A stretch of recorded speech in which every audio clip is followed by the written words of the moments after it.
So I recorded this already. Got to record it again because I didn't plug in my microphone. I know. What is the best camera for vlogging, for content creation in 2024?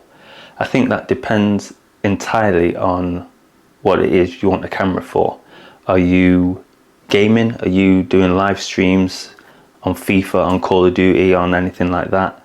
Are you looking at being out and about outside?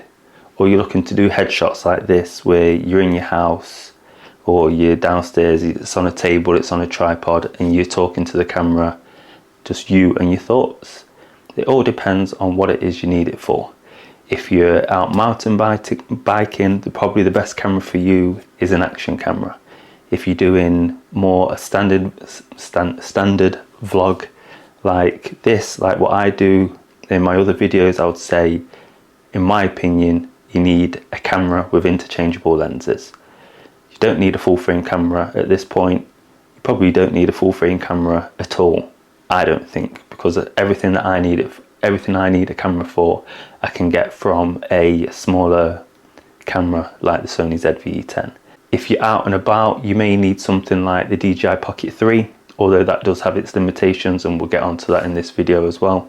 But for me, I think the Sony ZV E10 doesn't do everything great, but it manages to do a lot of things very well compared to a lot of the others that I've seen and that I've used. So I chose the Sony ZV E10 because it was affordable and it came with a lens straight in the box. It came with its kit lens. I think I paid maybe £600, £590, maybe a bit more, I'm not entirely sure, I can't remember. But I think for that you get a massive bang for buck and you can just get it out of the box and you can start recording. It has really good built-in microphones, so I didn't have to faff around and worry about anything, getting any more equipment. When I was starting out, I could just get it out and take a video straight away. That was the one and only thing that I wanted to do. I'd got it in my mind that I wanted to do YouTube, I wanted to make a video, and this just had everything that I needed it to have in the box straight away. I think another thing that's really good with this camera is the fact that you can have interchangeable lenses. So the kit lens, I got tired of that quite quickly. It just didn't let enough light in. The zoom and stuff was really good. The picture quality of the camera, of that lens as well, of the kit lens, was really good. But I just thought I needed something more, and just scouring YouTube, I was able to narrow it down to the Sigma 16mm, which I'm using now. So it's a wide angle lens. It's a 1.4, so it allows loads of light in. I have not got any external lights or anything like that now. I'm just using the window that's next to me as my lighting.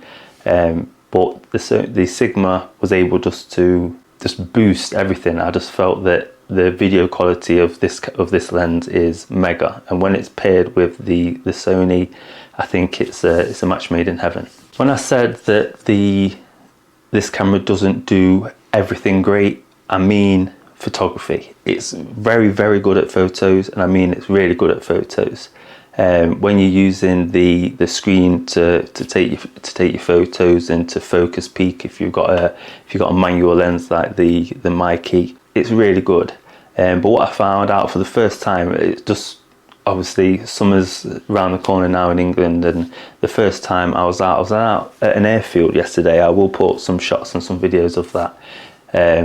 But I was out at an airfield and I was trying to take photos, and I had sunglasses on and I was trying to focus peak. As I say, I brought the Mikey 35mm to take the photos, but it's a manual lens, and I was trying to focus peak, and I was trying to see it on the screen. With sunglasses on, I couldn't do it. When I took my sunglasses off, it was so bright I couldn't really see what I was doing. So on that occasion, I just had to put the camera back in my bag and use my phone. Now, had I had a autofocusing lens, I think obviously I would have taken some really good shots. I would have just had to make sure it was exposed right and things like that, and I was just using the right apertures and things like that. But I think I would have got a lot better. The only downside, I think, for this, on sunny days, you need a viewfinder. You need to be able to close one eye and peek through just to get an understanding of what it is that you're looking at. And that, I would say, is my only downside that I found from using this camera. It doesn't have a viewfinder to keep it small, to keep it compact. It is predominantly a vlogging camera, a video camera, and I think it excels in that in all scenarios.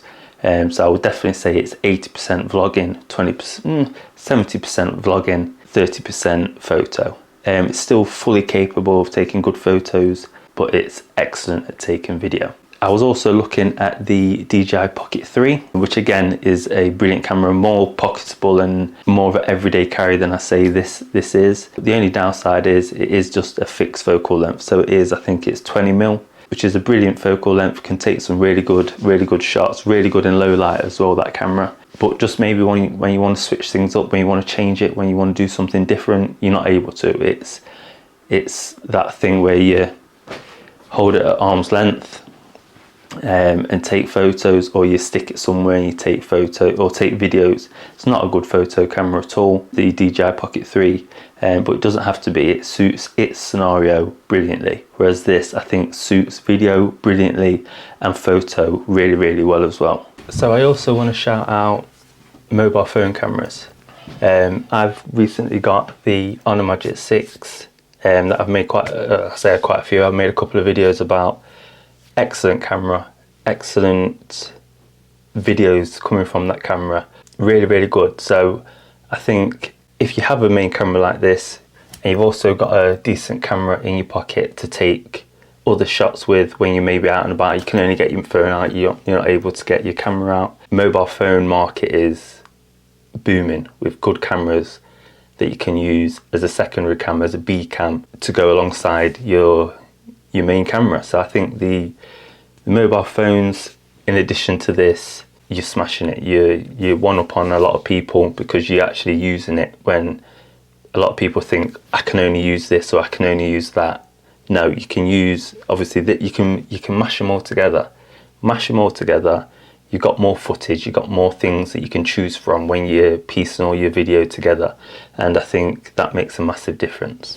Is this camera good for short form content? Yes, I think it is.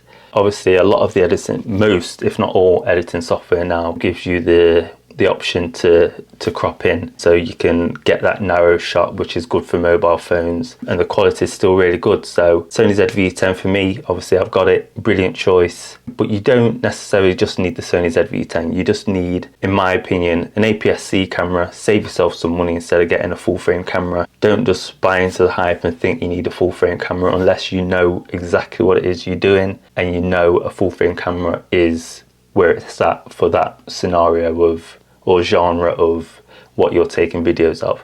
For me, an APS-C camera like the Sony ZV E10, small, nice and compact, pitch quality is excellent, photo quality is excellent, and you can still get everything that you need out of the camera. So APS-C for me, all the way. Don't need a full frame, won't be buying a full frame.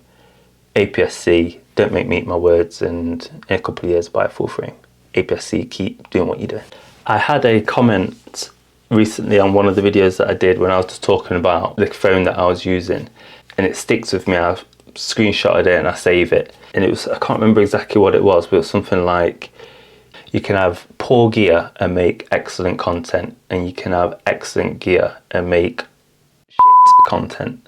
So a lot of people are still using mobile phones making excellent content. A lot of people have got a £5,000 camera making total rubbish. So 2024 is a year of loads and loads of different cameras, so it's a minefield of choosing exactly what you want in a camera, what you want it to do, and what you want it to be capable of.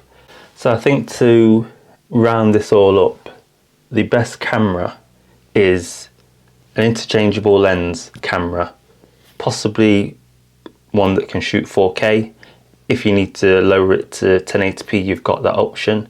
But different interchangeable lenses, a 4K camera, needs to be not pocketable, but able to take anywhere, and rugged enough and durable enough that you know it's not just going to break at a whim. It's not a fragile thing. You want it to be able to be put in a bag, be quickly whipped out, photos and things like that. And you do need a good lens, and also lighting.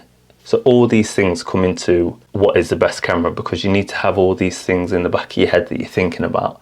And if you can't afford all of those things, look on the second-hand market. I've got so much stuff off the second-hand market. I've got my big light off the second-hand market. I got it for, I think, £25, and I eBayed it, and I checked on Amazon, and they're going brand new for, I think it was £90. So I got a really good deal with that. Works really well. I've also got some other little lights as well that I use. I use different microphones for different things. All you need is a good camera, different lenses, vintage lenses, second-hand budget manual lenses, whatever that may be, and they all just go with the camera. So there's so many cameras. I'm using Sony ZV E10. I think it's excellent. I would recommend it to anyone. Check all the videos. Obviously, I'm a new content creator, so don't just take my word for it if you think I'm lying. Check all the videos.